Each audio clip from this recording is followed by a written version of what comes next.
Mesdames, Messieurs, bonsoir. Bienvenue dans ce journal de 22 heures. Au sommaire de l'actualité de ce 30 septembre. Ismaël Omar Guelleh, à l'occasion de la fête nationale chinoise, exprimé ses chaleureuses félicitations à son homologue Xi Jinping. Et le nombre de migrants morts, portés disparus en tentant de traverser la Méditerranée cet été était 3 fois supérieur à celui enregistré à la même période l'année dernière. C'est ce qu'a annoncé vendredi, donc hier, l'ONU. C'était les titres. Soyez les bienvenus dans ce journal. Cela dit, on commence tout de suite le journal par ce message de félicitations du président de la République à son homologue chinois. Le président Guelleh a, à l'occasion de la fête nationale chinoise, exprimé ses félicitations ainsi que ses vœux de succès à son homologue chinois. Le peuple et le gouvernement de Djibouti se joignent à moi pour manifester leur sympathie à la nation amie chinoise, a écrit le président Guelleh dans le télégramme de félicitations envoyé à Xi Jinping. Il mit ensuite à profit ce message pour rendre un vibrant hommage à la Chine dont il a qualifié de modèle réussi de développement. Nous nous réjouissons des liens privilégiés d'échange, de solidarité et de coopération que nous avons en partage avec la Chine, a dans son télégramme noté également le chef de l'État qui a réitéré la détermination de la République de Djibouti à œuvrer toujours en faveur de la préservation et de la promotion des partenariats stratégiques et gagnant-gagnant en cours entre nos deux pays dans la quasi-totalité des secteurs d'activité. Et on va maintenant évoquer ce séisme qui secoue notre pays depuis le 28 septembre. L'observateur géophysique d'Arta, dirigé par M. Saad Ibrahim, a enregistré un séisme léger de magnitude 4.3 à l'échelle de Richter ce samedi 30 septembre à 9h29 heure locale dans le golfe de Tadjoura et identifié de type tectonique. L'épicentre a été localisé à 18 km au nord de la ville de Djibouti à une profondeur de 8,0 km, soit une distance d'hypocentrale d'environ 18,5 km. L'intensité macrosismique dans les zones les plus proches de l'épicentre est bien ressentie dans les zones les plus proches. Dans la soirée d'hier, 2 nouveaux séismes ont été ressentis. La première réplique avec une magnitude de 3,7 a été ressentie à 22h31 et la deuxième à 23h29 avec une magnitude de 4,0. Selon des informations qui nous sont parvenues de l'Observatoire de géophysique d'Arta, à travers les dispositifs macrosismiques qui se situent sur l'épicentre dans le golfe de Tadjoura, près des îles Moucha. Les autorités locales travaillent en étroite collaboration avec les experts en sismologie pour surveiller la situation et assurer la sécurité publique. Le 28 septembre à 4h22 heure locale, au moment où les fidèles s'apprêtaient à accomplir leur première prière de la journée, la terre s'est mise à tanguer à Djibouti-Ville et dans les zones périphériques. Le séisme de magnitude 5,2 sur l'échelle de Richter est déclaré de type tectonique, selon un communiqué de l'Observatoire géophysique d'Arta. Largement ressenti, la secousse a réveillé les Djiboutiens après la commémoration, la veille de la fête du Mouloud, marquant la naissance du prophète, que la paix et la bénédiction d'Allah soient sur lui. L'épicentre a été localisé à 19 km au nord de la ville de Djibouti à une profondeur de 8,0 km, soit une distance d'hypocentrale d'environ 21,0 km. C'est ce qu'a indiqué l'Observatoire géophysique d'Arta. Bien que plusieurs tremblements de terre se soient produits à Djibouti depuis jeudi dernier, heureusement, ces secousses n'ont causé aucune perte humaine ou matérielle jusqu'à présent, grâce à Dieu. Les autorités compétentes, en particulier l'Observatoire géophysique d'Arta, suivent de près la situation pour nous fournir toutes les informations relatives à ces tremblements de terre. Dans le cadre de notre couverture des événements liés aux répliques, une équipe de la RTD a recueilli des réactions des Djiboutiens. Ils ont confirmé qu'ils suivaient la radio et la télévision nationale pour avoir les informations de sources fiables et que ces tremblements n'ont entraîné aucun dégât humain et matériel. En raison des récents tremblements de terre survenus à Djibouti, dans un souci de prévenir tout risque pour la sécurité de nos élèves et du personnel des établissements scolaires, le ministère de l'Éducation nationale a pris la décision de fermer tous les établissements scolaires publics et privés, ainsi que les centres de formation professionnelle les dimanches 1er et lundi 2 octobre 2023. Cette décision vise à assurer la sécurité de tous et surtout de nos élèves. De son côté, le président de l'université de Djibouti, Dr Germain Mohamed Hassan, a annoncé que l'université sera fermée demain, dimanche, au vu de ces séismes à répétition qui frappent Djibouti depuis le 28 septembre. Cette décision intervient également dans le but d'assurer la sécurité des étudiants de nos universités. Nous vous tiendrons informés de toute évolution de la situation et des mesures supplémentaires qui pourraient être prises. On prend la direction du Maroc cette fois où un mémorandum d'entente portant sur la création d'un cadre favorable au développement d'actions de coopération entre les ministères de la Santé du Royaume du Maroc et de la République de Djibouti a été signé hier à Marrakech, paraphé par les ministres djiboutiens et marocains de la Santé. Ce mémorandum a pour objectif d'établir des relations fortes et durables entre les différentes composantes des systèmes de santé des deux pays. Ces relations ambitionnent de développer des activités de recherche, d'expertise et de formation visant le renforcement des systèmes de santé des deux pays et de l'offre destinée aux étudiants, cadres, enseignants et chercheurs en matière de formation continue et de perfectionnement des compétences. Le ministre marocain de la Santé a indiqué que cette signature vient consolider et enrichir la relation de partenariat continu entre le Maroc et Djibouti, notamment en matière de structures de santé et de formation. Cette signature vise également, a-t-il relevé, à favoriser l'opérationnalisation de ce partenariat prévu d'entrer en vigueur au cours du mois d'octobre. Écoutons à présent le ministre de la Santé djiboutien, Dr Ahmed Rableh. Il a souligné que sa visite au Maroc a pour but de renforcer la collaboration entre les deux ministères.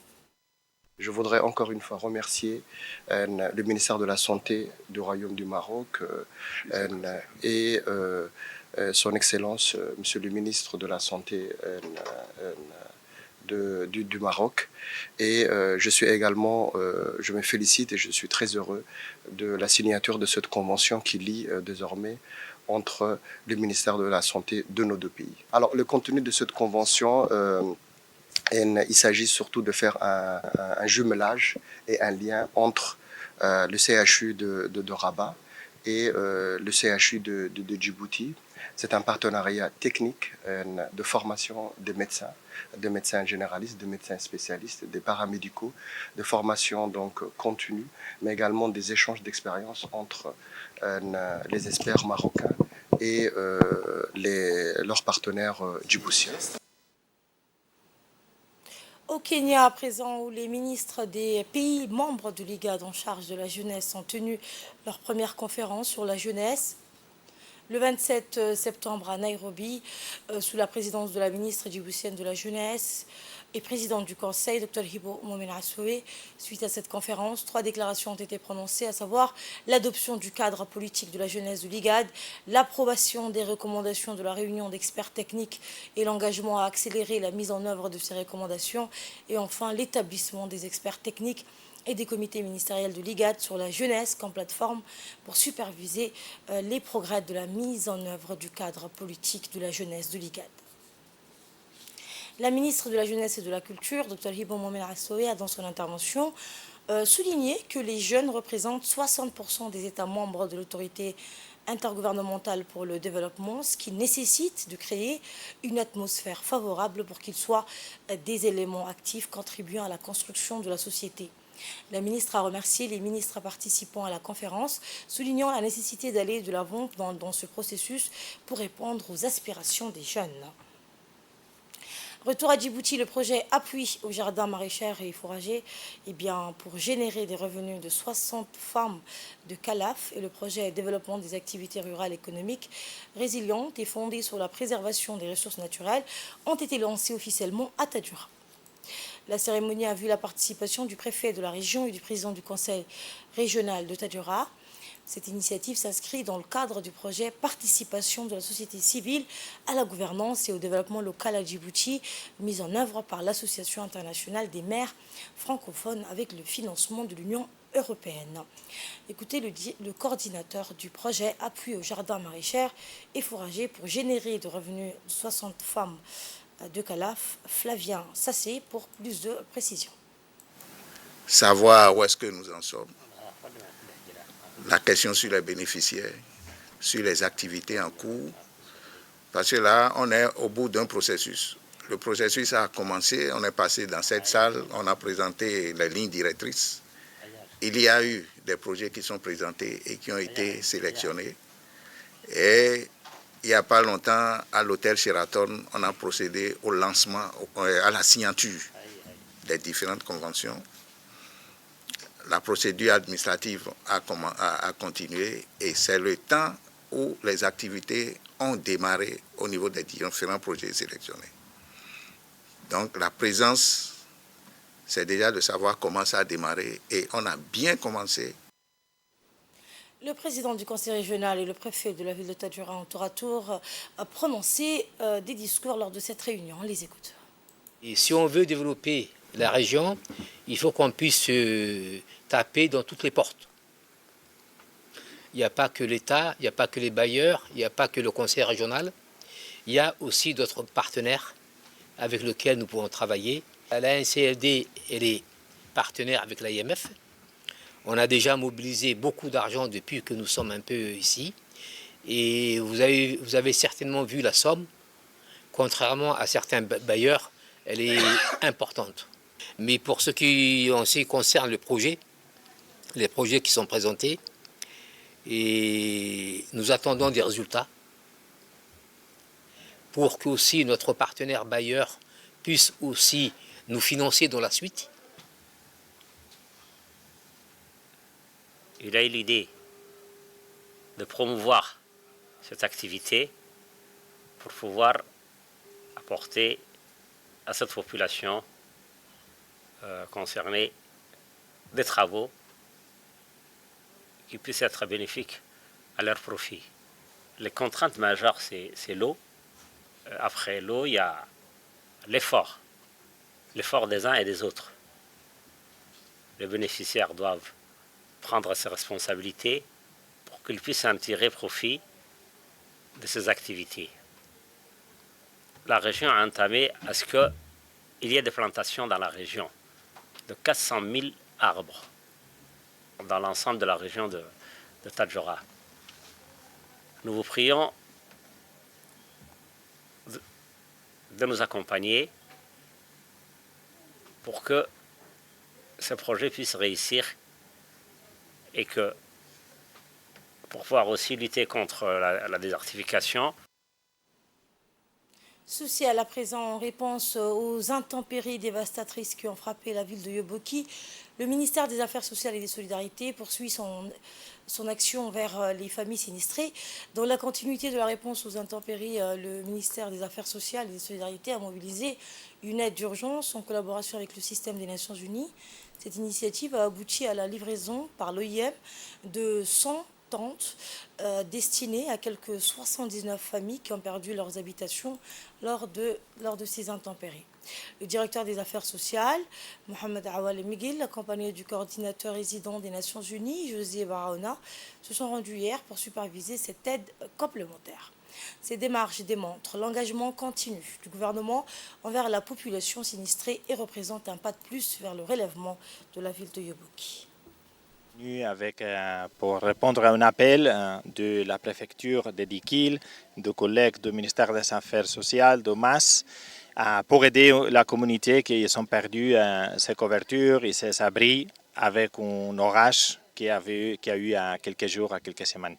Il faut se préparer pour les changements climatiques. On aura plus d'effets naturels qu'on ne connaît pas jusque-là, des sécheresses, des inondations et peut-être aussi des orages plus fréquents. Donc on a amené des tentes pour les familles qui ont perdu. Là, ici, les tentes, on espère que ça sera suffisant, 5 tentes pour une famille. Et on continue à travailler en partenariat avec notre collègue du gouvernement. À Lissabié, la salle de conférence du Conseil régional a abrité les 28 et 29 septembre un atelier de formation en gouvernance associative et gestion de projets de développement local. Une séance de formation qui a été spécialement conçue pour bénéficier à 5 associations locales s'inscrit dans le cadre de la mise en œuvre du projet de structuration et de renforcement des capacités techniques de plaidoyer, de communication et de partenariat de la société civile dans les thématiques sectorielles de l'eau, de l'assainissement et de la sécurité alimentaire. Le président du conseil régional, Shalmaki Hassan Alale, a apporté un soutien à cette initiative, démontrant ainsi l'engagement des autorités locales en faveur du développement durable de la région. Cette formation offre l'opportunité de renforcer leurs capacités en gouvernance associative et gestion de projets de développement local.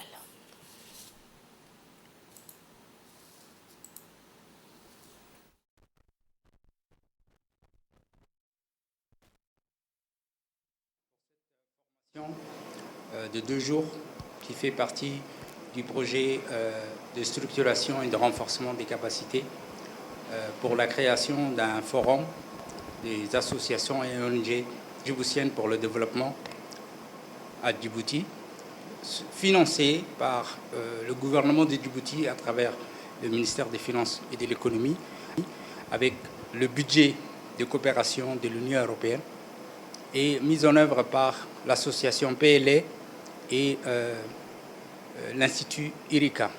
C'est un projet d'1 an et demi et nous espérons qu'à travers les outils de planification et de financement de l'Union européenne, nous pourrons bénéficier d'un autre financement pour permettre la pérennité et le plan stratégique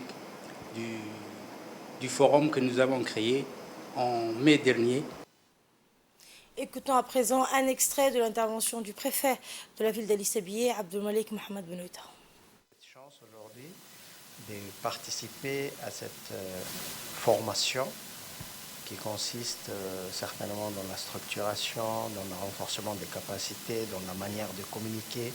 Donc, ce que nous souhaitons aujourd'hui, c'est souvent la société civile qui peut aider l'État, le gouvernement, à réaliser ou à faciliter certaines actions dans le bien-être de notre communauté. Donc nous espérons que cette formation sera très bénéfique. Nous espérons que vous allez relayer cette information, ces connaissances que vous allez acquérir durant cette journée ou demain encore. Donc nous espérons, Inch'Allah, comme disait le président, que vous soyez la deuxième main. La société civile est toujours une deuxième main qui permet un peu d'aller vers la population. Vous avez cette proximité, donc, et cette proximité doit être bénéfique. Bénéfique pour la population, bénéfique aussi pour la gouvernance aussi. Et nous restons toujours à Ali Sabié où l'équipe mobile de la douane de la ville d'Ali Sabié en collaboration avec la police nationale de la ville ont au cours d'une opération de patrouille menée saisi une marchandise de 4 de contrebande. La marchandise saisie à cette occasion était composée de 80 colis de 4 dont le poids total a été estimé à 2500 kg. La marchandise a été incinérée par la suite. Dans le cadre de la lutte contre toute forme de trafic illicite, la Direction générale des douanes et des droits indirects déploie, pour répondre aux problèmes de la porosité des frontières, des équipes mobiles qui mènent en collaboration avec les forces de défense et de sécurité de notre pays des patrouilles au niveau des secteurs présumés où ces produits illicites arrivent dans notre pays. Et de là, nous passons à ce qui domine l'actualité internationale. Le nombre de migrants morts ou portés disparus en tentant de traverser la Méditerranée cet été était 3 fois supérieur à celui enregistré à la même période de l'année dernière. C'est ce qu'a annoncé vendredi l'ONU. Eh bien, entre juin et août, au moins 990 personnes sont mortes ou portées disparues sur la dangereuse route de la Méditerranée centrale entre l'Afrique du Nord et l'Europe, contre 334 décès au cours des mêmes mois en 2022. C'est ce qu'a déclaré l'UNICEF, l'Agence des Nations Unies pour l'enfance. La Méditerranée est devenue un cimetière pour les enfants et leur avenir. C'est ce qu'a déclaré la coordinatrice de l'UNICEF. Et voilà, c'est la fin de ce journal. Merci pour votre fidélité. Bonne soirée à tous.